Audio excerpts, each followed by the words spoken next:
Hello दोस्तों, कैसे हैं आप सब लोग। स्वागत है एक और नई वीडियो में। दोस्तों आज का टॉपिक ये है, कई बंदों के बड़े कमेंट आ रहे थे कि भैया हम स्टेशनरी के साथ क्या काम करें, क्या क्या रखें, जबकि मैं सामान बताता रहता हूँ कि ये सामान रखे, ये सामान रखे, इतना इसमें इतना प्रॉफिट है। ये चीज़ चलती रहती है, मैं कुछ ना कुछ बताता रहता हूँ कि काम मंदा ना हो, कुछ ना कुछ चलता रहे। तो सबसे पहले आपने देखनी है अपनी दुकान की लोकेशन। अब मेरी दुकान की लोकेशन क्या है, मेरी दुकान की जो स्कूल है ना, एक स्कूल जो है वो 2 किलोमीटर, एक स्कूल है वो 3 किलोमीटर, तो 10 किलोमीटर, 2 किलोमीटर, और एक स्कूल है वो 1 किलोमीटर के दायरे में, और एक स्कूल है जो कुछ ही मीटर के दायरे पे है, लेकिन वो मेरी दुकान से जो थोड़ी लोकेशन है वो थोड़ी अलग पड़ जाती है उसकी। तो अब जैसे आपकी दुकान स्कूल के पास है, तो आपको क्या करना है, आपको सबसे पहले अपनी स्टेशनरी की जो वैरायटी है ना ये पूरी करनी है। आप उसमें सोचो कि मैं गिफ्ट आइटम रख लूँ, मैं ये रख लूँ, वो रख लूँ, कोई फ़ायदा नहीं है। हाँ, ये कर सकते हो आप। स्टेशनरी की आइटम पूरी करने के बाद ये कर सकते हो कि आप चिप्स वगैरह रख सकते हो, कोल्ड ड्रिंक रख सकते हो, उसमें ये चीज़ चल सकती है। अगर आप सोचो ना कि जो स्कूल के पास जिनकी दुकान है वो सोचे कि वो गिफ्ट रखें, टॉयज़ रखें, तो वो बहुत कम चलेंगे, लेकिन कमी के साथ, क्योंकि स्कूल में बच्चा आएगा वो अपना स्कूल का सामान लेकर चला जाएगा। वो गिफ्ट का उस पर टाइम नहीं होता, क्योंकि जब वो आएगा तब उसे जल्दी होती है, जब वो जाएगा तब भी उसे दोस्तों के साथ आइसक्रीम खा के वो निकल पड़ता है। यह है कि आइसक्रीम का और खाने पीने का काम बहुत चलेगा अगर आपकी स्कूल के बाहर है। उसमें तो मैं कह रहा कभी हल्का पड़ ही नहीं सकता काम। आप मोमोज लगा लो दुकान के बाहर, बड़े बड़े मोमोज मिलते हैं, कोल्ड ड्रिंक रख लो, चिप्स वगैरह, कुरकुरे, ये चीज़ें चलती हैं, टॉफ़ियाँ वगैरह ये रखो, ये चीज़ पूरी चलेगी, खूब चलेगी। इसका तो आपका भीड़ लगी रहेगी, स्कूल आने पे भी जाने पे तो आपका काम ट्रिपल हो जाएगा। जब बच्चों की छुट्टी होती है कहने का मतलब, तब आपका काम ट्रिपल हो जाएगा। लेकिन अगर आपकी शॉप मतलब स्कूल से अलग है, जैसे मेरी है स्कूल से दूरी पे है, तो मेरे यहाँ गिफ्ट वगैरह, मेरे यहाँ सब चीज़ चलेगी। लगभग मान लो गिफ्ट वगैरह चलेंगे, सब चीज़ें चलेगी, सब चीज़ रखता हूँ।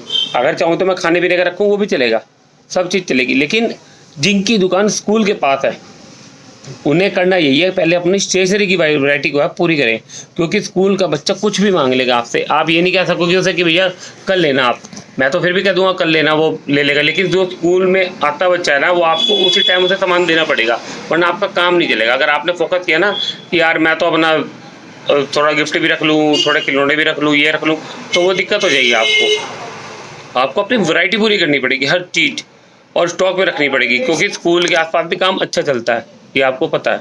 और बच्चे जब ले आए, कई बार अच्छी खासी कॉपियाँ भी ले आते हैं। तो सबसे मेन बात है कि आपको वैरायटियाँ पूरी करनी पड़ेगी। ये तो थी चलो स्कूल के लिए दुकान की बात, कि दुकान आपको क्या क्या काम करना है। अगली बात है, जब आप शुरू में आपने दुकान कर ली, अब आप सामान खरीद लिया आपने। शुरू में तो आपने जैसे तैसे वीडियो देख के यूट्यूब पे अपनी अकल लड़ा के, या किसी से पूछ के, या किसी यार दोस्त के साथ जाके जान पहचान में सामान खरीद लिया स्टेशनरी का। अब अगली बात है, जब अब तो आपने जैसे सामान खरीद लिया, मेरा है सामान खरीद, जैसे मैंने स्टार्टिंग में ये गिफ्ट वगैरह लिया था, ये फाइलें लिया था, जो मेरे को नहीं पता था मैं वो भी लिया। पता तो मेरे को कुछ भी नहीं था, क्योंकि स्टेशनरी के काम में मैं कभी ज़िंदगी में नहीं घुसा था। मेरे को ABCD नहीं पता था स्टेशनरी की, ना मैंने यूट्यूब पे देखा था क्या चलता है क्या नहीं चलता। लेकिन मैं अपनी समझ से, अपने दोस्तों की समझ से और रिश्तेदारों की समझ से, जो जिसने कहा उस हिसाब से हम सामान ले आए और सामान को भर लिया। अब उसका क्या हुआ, चलो सामान भर लिया, दुकानदारी के लिए वो लॉस हुआ, फ़ायदा उसे छोड़ो।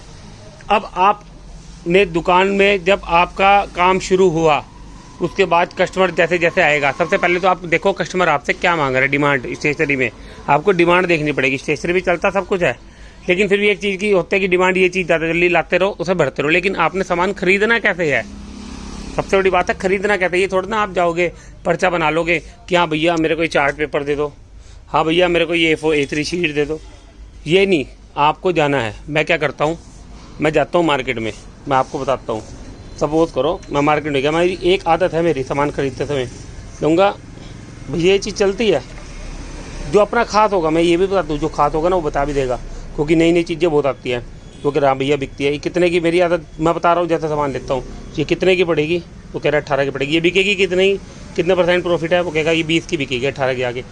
तो उस अच्छा ये पूरा कितने पीस का पैकेट है, वो कहेगा 10 पीस का, कितने का पड़ेगा 10 रुपये के हिसाब से। मैं फिर पूछता हूँ अगर मैं खुली ले लूँ तो वो कहेगा 11 रुपये के हिसाब से। तो इस तरह आपको हर चीज़ जाननी है उसकी। ऐसे नहीं कि आपने उससे लिया और रख लिया और हाँ भाई बेच दिया। फिर मैं क्या करता हूँ, सामान ना आपको हर चीज़ पूछ के लेनी पड़ेगी उससे। मैं हर चीज़ हमेशा, आज भी मेरे को हर चीज़ की नॉलेज हो चुकी है स्टेशनरी में, लेकिन आज भी मैं हर चीज़ पूछ के लेता हूँ उससे। जैसे मैं ये लिया, देखो मैंने 20 रुपये डाल दिया, मैंने कहा भैया ये चलता है, हाँ चलता, कितने का पैकेट, इतने का पैकेट, कितने का बिकेगा, मैंने वहीं हाथ तो डाल देता हूँ रेट। बात का चक्कर ही ख़त्म। मेरी आदत है, मैं और भी दिखाता हूँ, मैं रेट हाथों हाथ डालता हूँ, आपको और भी चीज़ दिखाता हूँ। जैसे मैं कल ये लाया, ऐसे कई बार, अभी देखो मैंने रेट डाल दिया, मैंने कहा भैया इसका सिंगल कलर दे दो। क्या है, पर्चे में बार बार देखना पड़ता है हमारी चीज़ कितने की आई हुई। मैं पहले भी दिखा चुका हूँ आपको रेट लिस्ट के बारे में। इससे मैंने डाल दिया, मुझे पता लगा मेरी चीज़ कितने की आई। अब ये समझ जाओ, मैंने पहले वीडियो जिसने मेरी देखी है वो समझ जाएगा कि मैं क्या बता रहा हूँ। जो मेरी यूट्यूब पे वीडियो देखता है स्टेशनरी की, उसे समझ आ गया होगा अब तक कि ये जो रेट दिखा रहा हूँ उसका मतलब क्या है। तो इस तरह मैं रेट डाल देता हूँ। ये बिकने वाला रेट नहीं है, ये कुछ और रेट है, ठीक है। ऐसे ही हर चीज़ जो मेरे को तो कुछ कैंची से रेट मिलेंगे, देखो सब पे ये हाथों हाथ के रेट होते हैं मेरे, हाथों हाथ के सब पे रेट डाल दूंगा हाथों हाथ, चाहे पेन हो कुछ भी। अगर ये भी एक टॉय है ना, इस पर देखो वहीं पर खड़े होकर रेट डाल देता हूँ मैं। ये मेरी आदत है। जो चीज़ प्रिंट रेट पे बिकनी है, मान लो ये पेन लाया मैं, ये प्रिंट रेट पे बिकना है, इसका प्रिंट रेट 50 रुपये है, देखो 50 रुपये, तो इसमें कोई रेट डालने की जरूरत नहीं है मुझे। लेकिन जो मैं सामान अदर लूँगा ना, जो बिना प्रिंट रेट के होते हैं, A4 शीटें वगैरह होगी जिसपे फालतू के रेट चढ़े होते हैं, उनको मैं रेट लिखता हूँ हाथों हाथ वहीं पे, जिससे कि मुझे कस्टमर अगर कहना ये चीज़ भैया इतने की लगा लो, तो मुझे पता होगी मेरी आई भी कितने की है। अब आपको ये तो पता है कि ये मेरे बेचने कितने की है। अब ये है मैंने 150 रुपये डाल रखा, मुझे पता है मेरी आई भी कितने की है, उस हिसाब से मैं जितना भी लेस करना कर दूंगा। अब मुझे ये पता है कि 150 की बेचनी है, ये तो मुझे पता ही नहीं मेरी आई भी कितने की है, तो मैं लेस कैसे करूँगा। मैं तो कहूँगा ना भैया मैं 150 की दूंगा, कस्टमर रुकेगा ही नहीं, कस्टमर भाग जाएगा आपकी दुकान से। तो उस हिसाब से रेट डालता हूँ मैं। देखो हर चीज़ पर दिखेगा आपको, देखो पेंसिल बॉक्स है, इस पर भी रेट है, हर चीज़ पे मेरी रेट दिखेगा। अगर ये भी चीज़ उठाऊंगा ना, देखो इस पर भी रेट है, हर चीज़ पे रेट। ये देखो इस पर अभी लाया था मैं, अभी डालना भूल गया, इस पर डालूंगा मैं रेट। हर चीज़ पे आपको रेट दिखेगा। ये देखो इस पर भी रेट है, ये हर चीज़ पे रेट। ये रेट बेचने वाला है, लेकिन ये है कि कम कितना करना है, मुझे इस रेट से अंदाज़ा हो जाएगा कि मैंने कितना % कस्टमर को देना है। मैं इस हिसाब से रेट डाल के रखता हूँ। ऐसा नहीं है मैं कुछ भी रेट डाल दूंगा। रेट डालने के बाद मैंने ऐसे अपने बच्चों को बता रखा है, जो भी है ये रेट है और इतने का मेरे को पड़ा है, इस चीज़ से समझ जाया करो। तो इस तरह पता लग जाता है। अब ये बता भी देता हूँ आपको किस हिसाब से रेट डाल लें, मैं एक कन्फर्म कर देता हूँ आपको, आप भी समझ जाओगे इस चीज़ से। अब जैसे ही 230 रेट लिखा है, इसका मतलब क्या है, किसी में मैं ट्रिपल रेट डालता हूँ, किसी में मैं डबल रेट डालता हूँ। मैं ये बता रहा हूँ बस आपको, जो रेट डाले होते हैं ना मैंने, या तो डबल डाले होते हैं या ट्रिपल डाले होते हैं, उससे मुझे पता लग जाएगा मेरी चीज़ ये इतनी की आई हुई है और कितना मैंने लेस करना। अच्छा जो है कि ये है डोम्स वगैरह, इसमें कोई रेट डालने की जरूरत नहीं है, ये प्रिंट रेट पे चीज़ें चलती हैं। अगर इसमें लेस करना होता तो बड़ी चीज़ों भी होती है। ये 100 मैंने पहले भी बता रखा अपनी वीडियो में, 50, 100, 150 में कोई लेस नहीं करना आपने। मैं 150 भी नहीं लेस करता अब, क्योंकि अपने ऊपर की पैकिंग वगैरह देनी पड़ती है। अगर कोई पैकिंग नहीं करवाता तो मैं 10 रुपये छोड़ देता हूँ, वरना मैं रेट टू रेट देता हूँ ये चीज़ें भी। हाँ आपको मैंने बता रखा है कि कॉपियों में दो, जो छूट देनी है आपको 10% की कॉपियों में। तो मैंने रेट जो है वो इन चीज़ों पे होता है जो बिना ब्रांड की चीज़ें होती है। बिना ब्रांड की मतलब खिलौने हो गए, लगभग बिना ब्रांड के होते हैं, सब चाइनीज़ ही होते हैं खिलौने, सब चाइनीज़।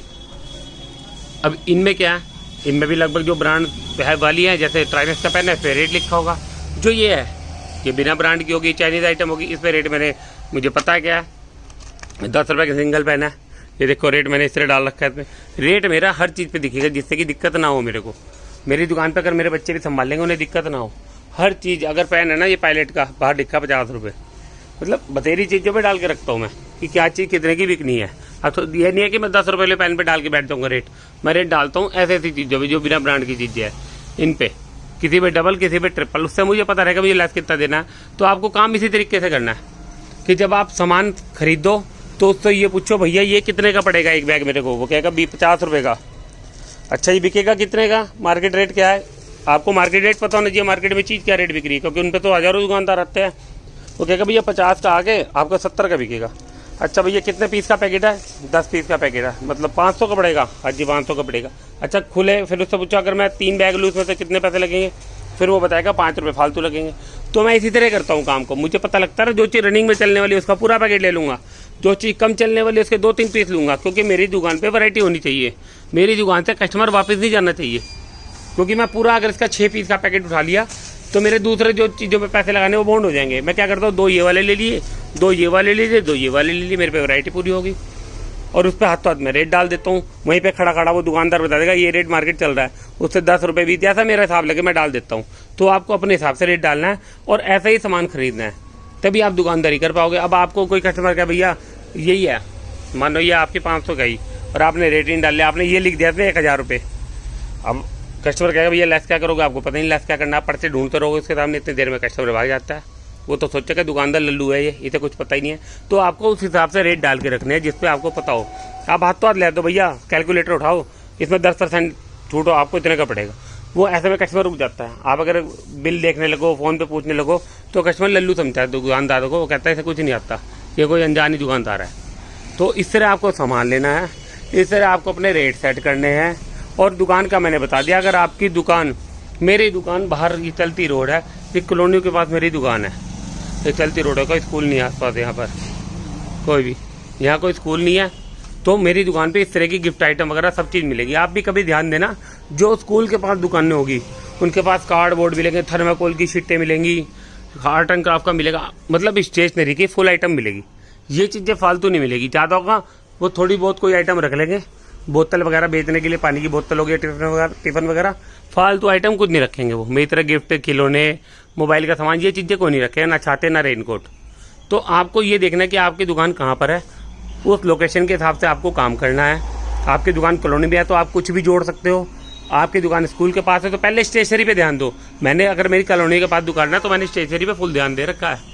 मेरी दुकान पे हर चीज़ मिलेगी आपको स्टेशनरी की। पेन भी बहुत सारे मिलेंगे, ऐसा नहीं है पेन एक तरह के, बहुत सारे पेन मिलेंगे, कॉपियाँ वोपियाँ सब भर रखा है मैंने। ये एक पोर्शन मेरा पूरा स्टेशनरी का, लगभग पीछे तक। इधर आ जाओ, गिफ्ट आइटम और खिलौने, इधर स्टेशनरी का इधर भी मिलेगा, ऐसा नहीं है नहीं मिलेगा, इधर भी मिलेगा।